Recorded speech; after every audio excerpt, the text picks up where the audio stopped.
Welcome to all of you in Bible education point. इस video में हम लोग जैन धर्म के बारे में बात करेंगे। ये जैन धर्म की स्टार्टिंग कैसे हुई, जैन धर्म महावीर स्वामी के बारे में और कुछ तीर्थंकरों के बारे में ज्ञान की प्राप्ति करेंगे। तो आइए स्टार्ट करते हैं। पहला है जैसे आपका जो जैन शब्द है, जैन जो शब्द है वो आपके संस्कृत भाषा के जिन शब्द से लिया गया है। किससे लिया गया है? जिन शब्द से। जैन जो शब्द है वो संस्कृत भाषा के जिन शब्द से लिया गया है, जिसका शाब्दिक अर्थ होता है विजेता। वाट? विजेता। तो आप याद रखेंगे कि ये किसका शब्द का है, तो संस्कृत शब्द, संस्कृत भाषा का शब्द है ये। तो अब क्लियर हो गया होगा, जो जैन शब्द है वो संस्कृत भाषा के जिन शब्द से लिया गया है, जिसका शाब्दिक अर्थ क्या होता है? विजेता। जैन धर्म में जो गुरु होते हैं या जो टीचर होते हैं, तो उनको हम लोग तीर्थंकर कह के संबोधित करते हैं, तीर्थंकर बोलते हैं। तो जैन धर्म में टोटल जो तीर्थंकरों की संख्या है वो है आपका 24। टोटल तीर्थंकर कितने होंगे? 24। तो आइए स्टार्ट करते हैं उनके नेम। यानी कि आपको स्टडी के आधार पे, यानी कंपटीशन के लिए मिनिमम आपको 5 ऊपर के और 5 आपके नीचे के, ये आपको उनके नेम याद रखने पड़ेंगे और उनके प्रतीक चिन्ह। पहले जो थे वो आपका ऋषभदेव। ऋषभदेव को ही हम लोग आदिनाथ बोलते हैं, या ऊपर राइट कर दें हम आदिनाथ। सेकेंड जो नंबर के थे वो आपका अजितनाथ। थर्ड जो नंबर के थे वो आपके संभवनाथ। संभवनाथ। जो फोर्थ नंबर के थे वो आपके अभिनंदन नाथ।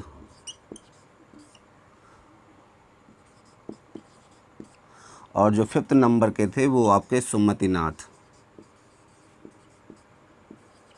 कहीं कहीं सुमितनाथ भी दिया रहता है, सुमतिनाथ ही थे। 24 नंबर याद रखेंगे महावीर स्वामी। 23 नंबर याद रखेंगे पार्श्वनाथ।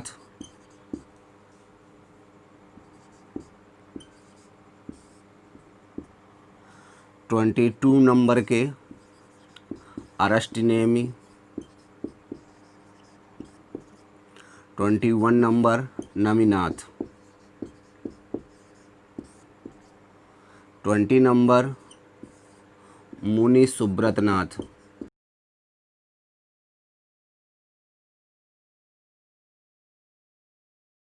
तो ये आपके फर्स्ट जो थे स्टार्टिंग के 5 हो गए। फर्स्ट स्टार्टिंग के 5 में आपका ऋषभदेव पहले नंबर के तीर्थंकर थे। यानी कि जो फाउंडेशन थी जैन धर्म की, जो फाउंडेशन थी वो ऋषभदेव के टाइम में ही हो गई थी। लेकिन जैन धर्म का ख्याति या पॉपुलैरिटी जो सबसे ज़्यादा, तो वो आपका महावीर स्वामी के समय में हुई। तो टोटल आपको 24 तीर्थंकर याद रखने हैं। उन तीर्थंकरों में जो पहले नंबर के थे ऋषभदेव, ऋषभदेव को हम दूसरे नाम से आदिनाथ के रूप में भी जानते हैं। इसके बाद अजीतनाथ आपका सेकंड नंबर के थे। संभवनाथ आपका 3rd नंबर के। अभिनंदन नाथ आपका 4th नंबर के और 5th नंबर के आपका सुमितनाथ। तो लाइन से आप याद रखेंगे। सबसे पहले आपका ऋषभदेव, अजीतनाथ, संभवनाथ, अभिनंदन नाथ और सुमितनाथ। 24 से अब जस्ट यानी कि आपको नीचे से ऊपर की ओर लर्न करना है। 24 नंबर के जो महावीर स्वामी थे, महावीर स्वामी के बाद पार्श्वनाथ आए। पार्श्वनाथ के बाद 23 में अरेस्टनेम, 22 में अरेस्टनेम आए। फिर नमीनाथ, नमीनाथ के बाद में आपका मुनि सुब्रत नाथ। तो हर जो मतलब प्रत्येक तीर्थंकर थे उनका कुछ ना कुछ प्रतीक चिन्ह जरूर होता था। तो प्रतीक चिन्ह के बारे में बात करेंगे। ऋषभदेव का जो प्रतीक चिन्ह था तो वो था वृषभ या बैल, कुछ भी आप राइट कर सकते हो, वृषभ या बैल। वो चाहे आप वृषभ राइट कर ले, चाहे बैल राइट कर दें। अजीत जो नाथ थे उनका सिंबल था हाथी। संभवनाथ का घोड़ा। अभिनंदन नाथ का कपि या बंदर। इनका सारस। ठीक, तो आपको कंफर्म हो गया होगा। ऋषभदेव का बैल या वृषभ दिया होगा, अजीतनाथ का हाथी, संभवनाथ घोड़ा, अभिनंदन नाथ कपि और सुमितनाथ के सारस। महावीर स्वामी को देखते हैं। तो महावीर स्वामी का जो सिंबल था वो था आपका सिंह। पार्श्वनाथ के यहाँ जो 23वें थे वो आपके जैसा सर्प। अरष्टनेमि का शंख। नमीनाथ, तो नमीनाथ के जो थे वो नीलकमल। और जो मूल सुब्रतनाथ थे वो कूर्म या कछुआ। आप कुछ भी याद रखेंगे। तो ये आपको 5 अपर साइड के और 5 आपके लोअर साइड के बिल्कुल कंफर्म होने चाहिए नेम और विथ सिंबल। तो स्टार्ट करते हैं, एक बार वन टाइम और रिपीट करेंगे। ऋषभदेव या आदिनाथ, इनका बैल या वृषभ होगा। अजितनाथ का हाथी, शंभुनाथ घोड़ा, अभिनंदन नाथ कपि या बंदर, सुमेधनाथ सारस। फिर नीचे से ऊपर की ओर जाएंगे, महावीर स्वामी का सिंह, पार्श्वनाथ का सर्प, अरष्टनेमि का शंख और नमीनाथ का नीलकमल, जबकि मुन सुब्रतनाथ का सिंबल जो होगा वो होगा कछुआ। क्लियर? तो ये आपको कन्फर्म हो गया होगा, हम समझते हैं आपको बिल्कुल कन्फर्म हो गया होगा। अब आप ऋषभदेव के बारे में थोड़े बहुत जानकारी लेंगे। यानी जो जैन धर्म में स्टार्ट हुआ था, जैन धर्म के जो मेन तीर्थंकर या पहले तीर्थंकर थे वो ऋषभदेव ही थे। ठीक है ना? तो ऋषभदेव थे। ऋषभदेव के जो पिताजी का नाम था नाभि राजा और जो आपका माता जी का नाम था वो मरु देवी। इनका जन्म जो अयोध्या में हुआ था, किधर हुआ था? अयोध्या में। आपने वेदों में या आपका वैदिक साहित्य में केवल 2 ही लोगों के नेम मिलते हैं, पहले आपके अरष्टनेमि और 20 नंबर के आपका 22 नंबर जो अरष्टनेमि राइट है, और पहले नंबर के ऋषभदेव। यानी कि आपका वैदिक लिटरेचर या ऋग्वेद वगैरह में जो आपके 2 तीर्थंकरों के नेम मिलते हैं कौन कौन से हैं? तो ऋषभदेव और अरष्टनेमि। श्री कृष्ण के समकालीन बताया गया अरष्टनेमि को। तो ये क्लियर हुआ। ऋषभ जो थे उनका जन्म आपका कहाँ हुआ था? अयोध्या पे। नाभि राजा इनके आपका नाभि राजा ये इनके पिताजी का नेम था, और मरु देवी ये इनकी माता जी का नाम था। तो ये आपका चीज़ें किससे बिलोंग करती हैं? ऋषभदेव से। तो ऋषभदेव पहले तीर्थंकर थे। इनका आपका जो आपका इनका दूसरा नाम या उपनाम से जो आदिनाथ के नाम से जानते थे। इनका जन्म अयोध्या में हुआ था। इनके पिता का नाम नाभि राजा था, माता का नाम मरु देवी था। आपने जैन धर्म यानी कि माउंट आबू राजस्थान का जो दिलवाड़ा का जैन मंदिर है, तो वहाँ पे किसकी प्रतिमा है मेन? तो वहाँ पर ऋषभदेव की प्रतिमा है। इतना और याद रखिएगा आप। अब पार्श्वनाथ के बारे में लेते हैं। पार्श्वनाथ का जन्म महावीर स्वामी से 250 ईसा पूर्व यानी 250 वर्ष पूर्व हुआ था आपका। महावीर स्वामी के 250 वर्ष पहले पैदा हुए थे। किस जगह आपके? तो पार्श्वनाथ का जो जन्म हुआ था वो आपका काशी में। काशी के जो राजा थे कौन थे? अश्वसेन। काशी के जो राजा थे तो अश्वसेन। तो पार्श्वनाथ के आपके जो आपके पिताजी का नाम अश्वसेन, माता जी का नाम जो आपका वामा देवी, जबकि इनकी पत्नी का नाम जो होगा वो होगा प्रभावती। प्रभावती। तो ये चीज़ आपको क्लियर हो गई होगी। मेन चीज़ पहले आपको सिंबल के बाद 2 लोगों पहले वाले में और आपका जो 23 नंबर पे हैं उनके बारे में आपको थोड़ा बहुत जानकारी हो गई। इसके बाद हम आपका 24 जो नंबर के थे आपके महावीर स्वामी, उनके बारे में विस्तृत जानकारी देंगे, जन्म के बारे में उनके।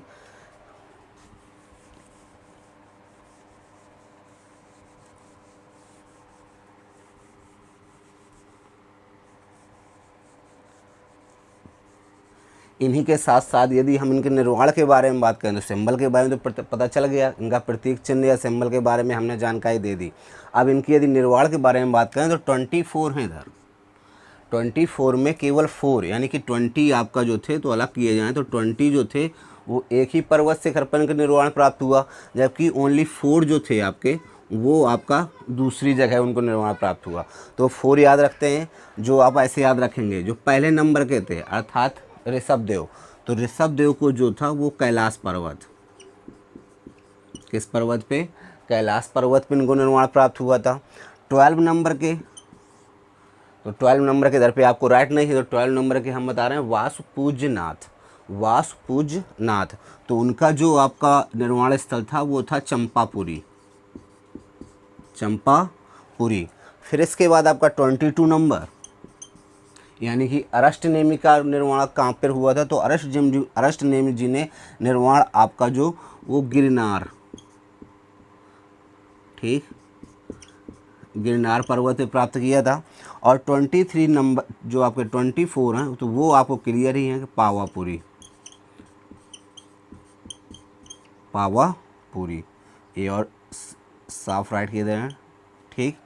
तो पहले प्रतीक चिन्ह, फिर आपको याद रखने की 24 जो मेन तीर्थंकर थे, 24 मेन तीर्थंकरों में से 20 को एक ही जगह, यानी कि एक ही पर्वत पे आपको निर्वाण प्राप्त हुआ, केवल 4 लोग थे वो अलग थे। जो 20 थे तो ये 20 आपका समेध शिखर,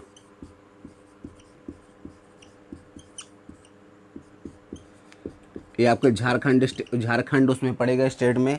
तो जो जैन तीर्थंकरों में 20 अगर पूछे जाए कि कहाँ पर इनको निर्वाण प्राप्त हुआ था, तो 20 के 20 आपके समेत शिखर में निर्वाण प्राप्त हुआ। तो बहुत ही फेमस या पॉपुलर जगह है, मधुबन से लगभग 18 किलोमीटर पड़ता है।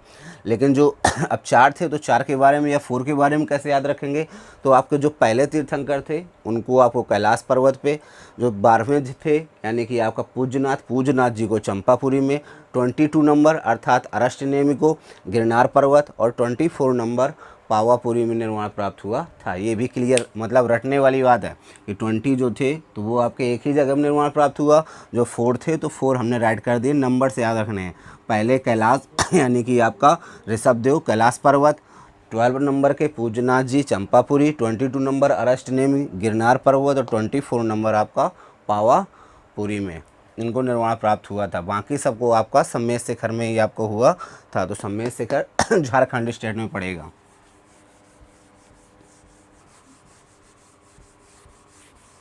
इसके बाद अब आपका जो 24वें तीर्थंकर थे महावीर स्वामी, उनके बारे में बात करेंगे। महावीर स्वामी तो आपको सुनना है, सुनने से भी आपको ये लर्न होता है, तो जल्दी जल्दी आप देखिएगा। जन्म, महावीर जो स्वामी का जन्म था वो आपका 540 BC यानी 540 BC पे कहाँ पे हुआ था, तो कुंडग्राम में, कुंडग्राम वैशाली के पास कुंडग्राम में हुआ था। तो महावीर स्वामी का जन्म आपका 540 BC में कुंडग्राम में हुआ था, वैशाली के। पिता सिद्धार्थ, इनके पिताजी का नेम क्या था, तो अब जो ये कुंडग्राम में हुआ तो ये आपका इनके जो पिताजी थे अर्थात सिद्धार्थ जी, तो इनका जो मतलब ये आपका कुंडग्राम के शासक थे। तो वज्र संघ के अंतर्गत आता था कुंडग्राम, तो वज्र संघ के एक कुंडग्राम के शासक थे सिद्धार्थ। माताजी तो ये आपका त्रिशला, ये आपका लिच्छिपगढ़ जो गणराज्य था, लिच्छिपगढ़ राज्य में चेटक की बहन थी।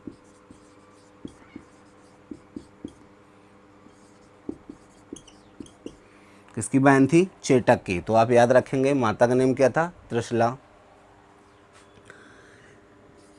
पत्नी यशोदा, गौतम बुद्ध की जो पत्नी थी उनका नेम यशोधरा था, लेकिन जो महावीर स्वामी की पत्नी थी उनका नेम क्या था, यशोदा। यशोदा जो थी वो कौंडिन्य गोत्र की थी, और ये सीधे याद रखेंगे तो आप समरवती, समरवती की कन्या क्या थी, यशोदा जो थी वो आपका समरवती की कन्या थी। पुत्री महावीर स्वामी की जी के जो आपके पुत्री थी उसका नेम था अनुज्या प्रियदर्शनी, अनुज्या प्रियदर्शनी, ठीक है। यानी कि जन्म आपका 540 BC में कुंडग्राम में हुआ। पिता का नाम सिद्धार्थ था जो वज्र संघ के कुंडग्राम के आपके राजा थे। माता का नाम त्रिशला था जो चेटक की बहन थी। पत्नी का नाम यशोदा था जो आपका समरवती राजा की पुत्री थी, और पुत्री का नाम अनुज्या प्रियदर्शनी था। जबकि दामाद जो थे जामली, तो वो आपका ये इनके प्रथम विरोधी भी थे, जो इनका विरोध करते थे महावीर स्वामी का, लेकिन बाद में क्या हो गए, इनके दामाद बन गए और शिष्य भी बन गए। गृह त्याग, तो गृह त्याग आपका इन्होंने 30 वर्ष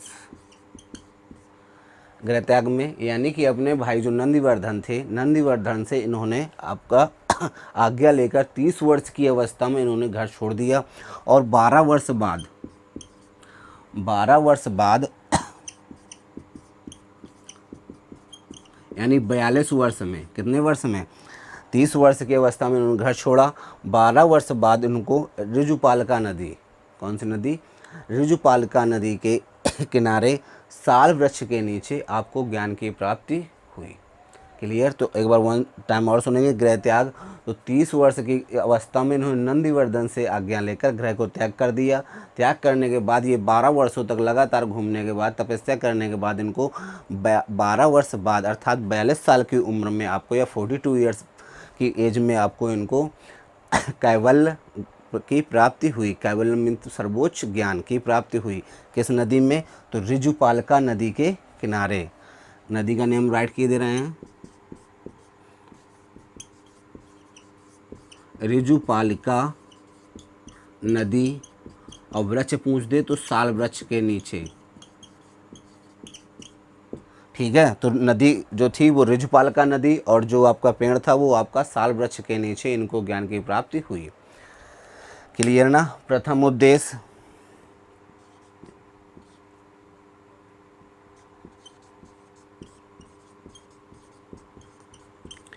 जो प्रथम उद्देश्य था, तो प्रथम उद्देश्य इन्होंने आपका राजगृह के समीप आपका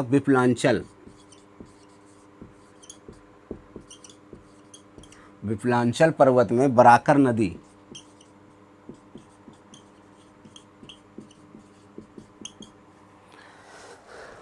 विप्लांचल नदी में, अब विप्लांचल पहाड़ी में बराकर नदी के किनारे इन्होंने अपना प्रथम उपदेश दिया था। तो वन टाइम और देखिए, आपका जन्म जो था वो आपका महावीर स्वामी का जन्म 540 ईसा पूर्व अर्थात आपका कुंडग्राम वैशाली के पास में पड़ता, वहाँ पर हुआ था।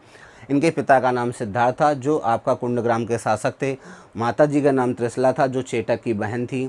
पत्नी का नाम यशोदा था, जो राजा समरवती की कन्या थी। ठीक, समरवती कन्या थी यशोदा। पुत्री जो थी वह अनुज्जा प्रियदर्शनी। दामाद पूछा जाए तो जामेली या जमाली। गृह त्याग इन्होंने 30 वर्ष की अवस्था में किया। 12 वर्ष तक इन्होंने कठिन तपस्या की, और उसके बाद उनको 42 वर्ष की अवस्था में ऋजुपालिका नदी के किनारे साल वृक्ष के नीचे इनको ज्ञान की प्राप्ति हुई। पहला उपदेश इन्होंने विप्लांचल पहाड़ी में दिया, जो कि बराकर नदी के किनारे पड़ता था। इनकी जो मृत्यु या डेथ है या निर्वाण है वो आपका याद रखेंगे, जो आपका मृत्यु हुई थी वो आपका 72 ईयर्स यानी कि 540 BC में। यदि हम 72 सब्ट्रैक्ट कर देंगे तो 468 BC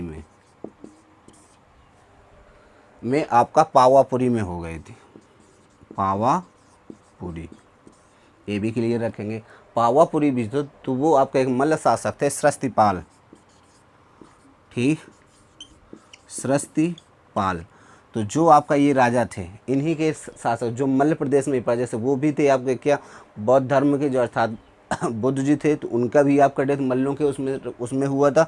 और इनकी भी डेथ जो मल्ल शासक सृष्टिपाल थे उन्हीं के शासन में पावापुरी में हुआ था। कब हुआ था, 468 BC में। वो कितने ईयर्स के थे तब, वो आपका 72 ईयर्स के थे। ये आपका इनके जीवन काल के बारे में बात हो गई। नेक्स्ट वीडियो में हम जैन साहित्य के बारे में बात करेंगे। तो अगर ये वीडियो आपको अच्छा लगा हो तो इस वीडियो को लाइक करें, शेयर करें, और अभी तक आपने यदि चैनल को सब्सक्राइब नहीं किया तो इसे सब्सक्राइब अवश्य कर लें। Thank you.